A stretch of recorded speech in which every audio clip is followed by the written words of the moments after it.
If people are impeding your development, you sacrifice your relationship with them. It's a very, very rough rule. Let's say you're miserable and unhappy. Okay, here's a cure. Find what's valuable and let it go. So we could say, well, maybe it's a relationship that you have. Maybe it's a relationship with your parents, right? And the relationship is pathological, but you're locked into it, you value it, and no wonder, because it's a relationship with your parents. And you're suffering terribly because of it. Well, what do? Maybe you let it go. It's a sacrifice. And the idea is that, well, that'll clear the future for you. Well, very frequently when people are suffering terribly, not always, because sometimes you just suffer stupidly, blindly, and without recourse, you know. You get cancer and then you die. So we have no idea how to deal with that. But sometimes the reason that you're suffering is because you just won't let go of the thing that's biting you. And I've had clients like this. I can't stop communicating with my mother, who phones me 3 times a day, every day of my life, and never says anything that isn't unbelievably critical and demeaning. I can't let that go. That's not such a good idea. The funny thing too, often when people let something like that go, it goes away, sorts itself out, and then comes back. So they don't even end up losing it. But unless they're willing to let it go, to sacrifice it, they make no headway whatsoever. And I'm not saying I'm a great man, but I'm telling you this here though, I ain't what I was. You might not think all that much of me, but you would if you knew what I was though.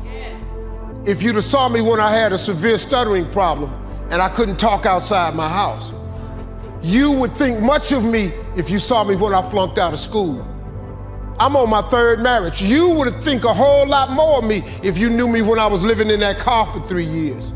Cause see, what he turned me into was something I never saw that I didn't think I'd ever be this. People come to me from everywhere. I meet with kings and queens.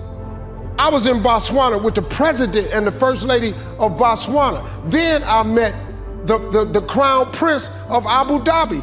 He came out of his chair at the race to come meet me. You know why he came to meet me? Just simply because of my gift. I make people laugh. It put me in the presence of great men. That's what my gift has done for me. That's what your gift will do for you. That scripture is talking about you. Look, man, identify that God-given gift and get to pursuing it. Maybe you here because you need to hear this here. Maybe you here because you need to dust off your dreams. Maybe you need to explore your imagination. Maybe you just need to identify your gift so you can quit tripping in your own life, trying to figure out what you can do. There was this statement, I think it was Pascal, he said, you know, all of man's problems arise because he cannot sit by himself in a room for 30 minutes alone. And it's very true. I always needed to be stimulated. And when the iPhone came along, boredom was dead. I would never be bored again. Even if I'm standing in line, I'm on my iPhone, and I thought it was great. And when I was a kid, I used to try and overclock my brain, be like, how many thoughts can I think at once? The answer is only one, but I would try to think multiple thoughts at once. And I was proud of that. I was proud that my brain was always running, this engine was always moving. And it's a disease. It's actually the road to misery.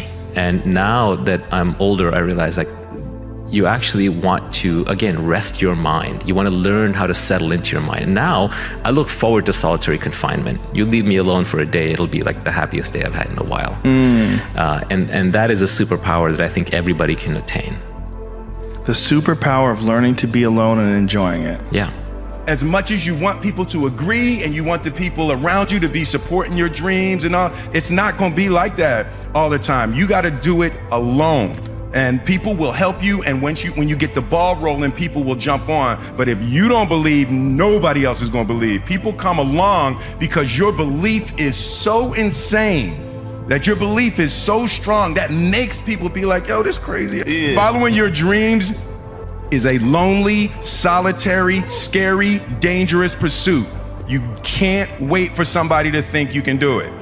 Because they don't think you can do nothing they can't do. It's a lonely, scary, dangerous pursuit, and you got to be willing to risk everything to become that seed of what you believe is in there. You got to be fearless. You got to be relentless. You have lots of reasons to be. God, there's reasons to be resentful about your existence. Everyone you know is going to die. You know, you too. And there's going to be a fair bit of pain along the way, and lots of it's going to be unfair. It's like, yeah, no wonder you're resentful. It's like act it out and see what happens. You make everything you're complaining about infinitely worse. There's this idea that hell is a bottomless pit, and that's because no matter how bad it is, some stupid son of a like you could figure out a way to make it a lot worse. So you think, well, what do you do about that? Well, you accept it. That's what life is like. It's suffering. That's what the religious people have always said. Life is suffering. Yes. Well, who wants to admit that? Well, just think about it. Well, so what do you do in the face of that suffering? Try to reduce it. Start with yourself. What good are you? Get yourself together for Christ's sake so that when your father dies, you're not whining away in a corner and you can help plan the funeral and you can stand up solidly so that people can rely on you. That's better. Don't be a damn victim. Of course you're a victim. Put yourself together. And then maybe if you put yourself together, you know how to do that. You know what's wrong with you if you'll admit it. You know there's a few things you could like polish up a little bit that you might even be able to manage in your insufficient present condition. And so you might shine yourself up a little bit and then your eyes will be a little more open, then you can shine yourself up a little bit more, and then maybe you could bring your family together instead of having them be the hateful, spiteful, neurotic, infighting batch that you're like doomed to spend Christmas with. So then you fix yourself up a little bit, kind of humbly, because, you know, God, you're a fixer-upper if there ever was one. And then you got to figure out, well, can you figure out how to make peace with your idiot brother? And probably not, because he's just as dumb as you, so how the hell are you going to manage that? And so then maybe you get somewhere that way and your family's sort of functioning and you find out, well, that kind of relieved a little bit of suffering, although it reduced the opportunities for spiteful revenge, and that's kind of a pain in the neck. And so then you get your family together a little bit and you're a little clued in then, at least a bit, because you've done something difficult that's actually difficult. You're a little wiser, and so then maybe you could put a tentative finger out beyond the family and try to change some little thing without wrecking it.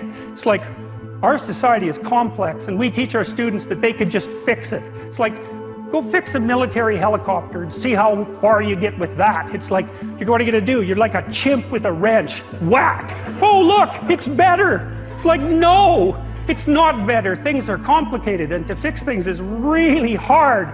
And you have to be like a golden tool to fix things, and you're not.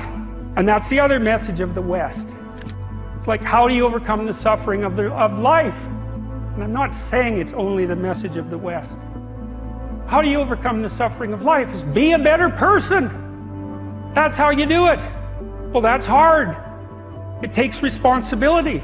And I think, you know, if you said to someone, you want to have a meaningful life? Everything you do matters. That's the definition of a meaningful life. But everything you do matters. So you're going to have to carry that with you. I get, worried sometimes. I get these feelings. And so what I decided to do was create a 90-second rule for myself where I would end suffering as it arises. Because anybody tells you you're going to end suffering is full of crap. The reason is your brain is a 2-million-year-old brain, and it's not designed to make you happy. It's designed to make you survive. But there's no saber-toothed tiger for you to react to anymore. So now we worry about, what are people thinking of us? Do I have enough money? Over the last 2 years, what I've done is play this little 90-second rule. And if I feel tension in me, I go, okay, that's suffering. Where's it come from? What am I stressed about? What am I concerned about? And what I immediately do is I realize the stressful thought. What I really do now is I dig in and I notice that the only time you have stress or suffer is when you believe a stressful thought.